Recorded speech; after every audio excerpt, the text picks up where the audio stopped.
Joaquim de Figueiredo é um caminheiro e peregrino quase a tempo inteiro. E para além do seu testemunho pessoal, é o autor de 3 livros sobre percursos que realizou.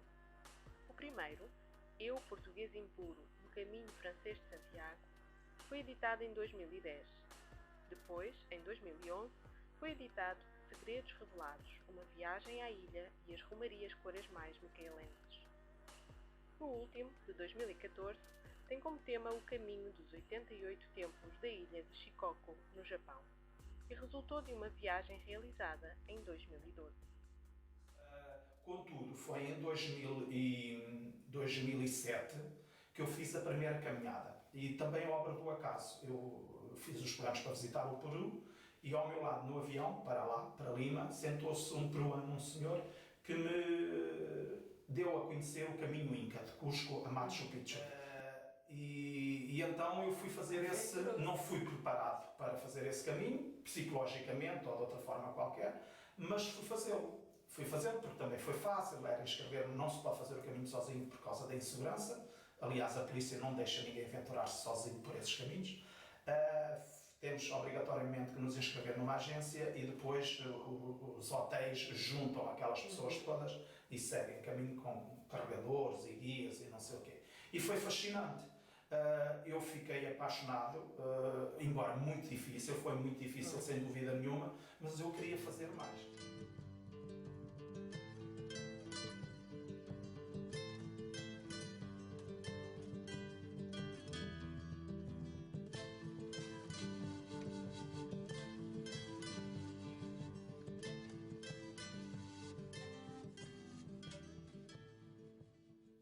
Até que em 2010 foi possível fazer o Caminho de Santiago, porque foi quando fiz 50 anos de idade e eu queria mandar um obrigado lá para cima, não sei, para alguém, uma entidade, uma força cósmica, não sei. E queria que esse muito obrigado fosse por eu ter chegado aos 50 anos sem qualquer problema de saúde, sem falta de emprego, ou seja, sem nenhum drama daqueles que nós lemos tanta vez na imprensa e vimos na televisão. Eu, felizmente, nunca tive nada disso e por isso me considero feliz. Era movido pela gratidão. Fui movido pela gratidão. E eu precisava fazer algo que fosse difícil para mim. Machu Picchu estava fora de questão, porque já o tinha feito, mas queria fazer outro. E quando eu andava a planear isto demorou 2 semanas, o que é que eu vou fazer, e visualizava caminhos e trilhos dentro de Portugal, até que a RTP transmitiu um programa sobre os caminhos de Santiago, concretamente sobre o caminho francês. Eu disse, é isto mesmo, são 30 dias a caminhar, isto vai ser muito difícil, quem vai receber o meu muito obrigado vai ver que eu estou a fazer isto de coração, então eu vou fazer. E fui fazê-lo desde Roncesvalles, não a etapa anterior que começa em França, porque dizia que atravessar os Pirineus era muito difícil, e uma semana antes tinha morrido um peregrino lá. E eu comecei em Roncesvalles, demorou 26 dias, mais 4 dias até chegar a Finisterra, portanto passei por Santiago de Compostela e continuei, sim, e, aliás, eu terminei em Múrcia, passei por Finisterra e acabei em Múrcia. O caminho foi plano, foi muito mais fácil de o fazer, tirando os primeiros 8 dias que ganhei bolhas e dores nos joelhos atrozes, mas que graças a uma senhora que me furou as bolhas com uma linha e me fez massagens, aquilo ao fim de 8 dias eu estava, porque 8 dias, eu não sabia, agora posso falar nisso, que 8 dias é o tempo que demora o nosso organismo a adaptar-se ao terreno.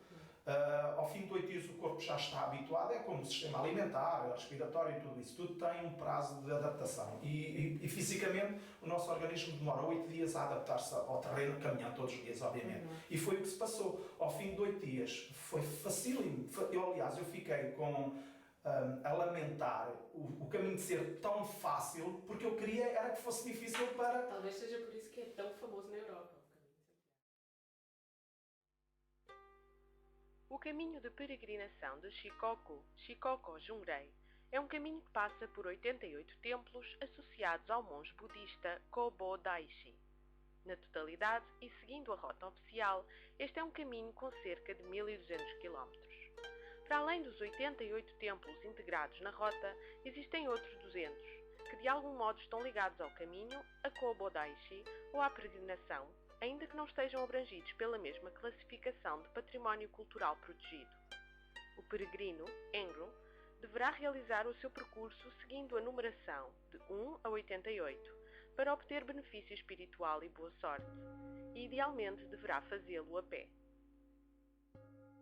Eu notei essa sua atitude perante o que é a autenticidade da peregrinação também no livro. Sim, está. Porque notava que para o Joaquim era ponto assente que tinha que fazer tudo a pé. Claro. Não havia comboio, não havia autocarro, não havia facilitismos, digamos assim. Porque o seu objetivo ali era sentir no corpo a experiência que estava a fazer. Sem dúvida. E que notou que descreve, com uma crítica, que é a sua, de direito de fazê-la, aquelas pessoas que, para carimbarem os passaportes e para fazerem os templos, pelo meio apanham comboios, ficam em hotéis, passam 3 dias numa onsen, que são as termas japonesas, e que não, digamos que sentiu-se desiludido, porque viu isso como estarem a conspurcar aquilo que podia ser uma experiência plenamente autêntica do caminho. Portanto, já noto que já nos primeiros, então, sentia que, não, uma peregrinação é para se fazer a pé. A pé, Temos de sem dúvida sentir na nenhuma. palminha dos pés, tudo Sim, as marcas. e é beber pelo caminho, é falarmos com as pessoas,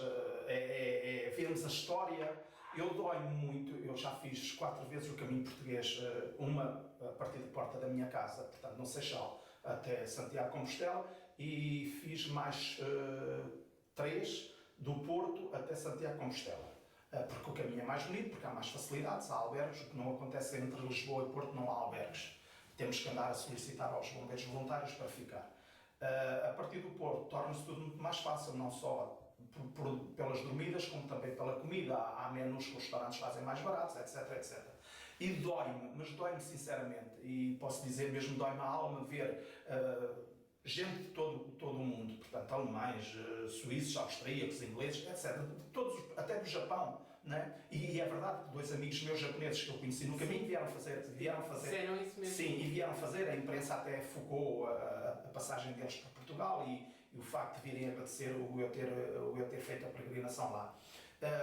Eles vão numa de chegar, a meta é o que lhes interessa. E para mim não é, para mim a meta é o próprio caminho. É diariamente, é minuto a minuto. O que eu vou observando, os inimigos que eu vou encontrando, as pessoas que vou encontrando, a história que vou vendo, e estou a falar de história dos monumentos, e as histórias das pessoas que nos contam que estão a cavar a terra e que nos cumprimentam. Eu sou testemunha de milhares, é isso que me dói, é que não são dezenas, são milhares de peregrinos que passam como lobo por vinha vindimada, como se costuma dizer. As pessoas dizem bom dia, mas eles vão tão centrados na catedral lá ao fundo, daqui a uns dias, não é? Que nem sequer respondem às pessoas. E eu pergunto, porquê então estes caminhos? Então mais vale ir para um ginásio, não é? E não vir, ou seja, estas pessoas acabam por vir fazer férias de uma forma mais económica, não é? E ao mesmo tempo manterem o seu corpo. Atenção, isto não é uma crítica, quem sou eu para criticar? Mas é a sua perspectiva do que é um caminho. Do que é um caminho. Sim, E eu não sim. faço isso. Eu posso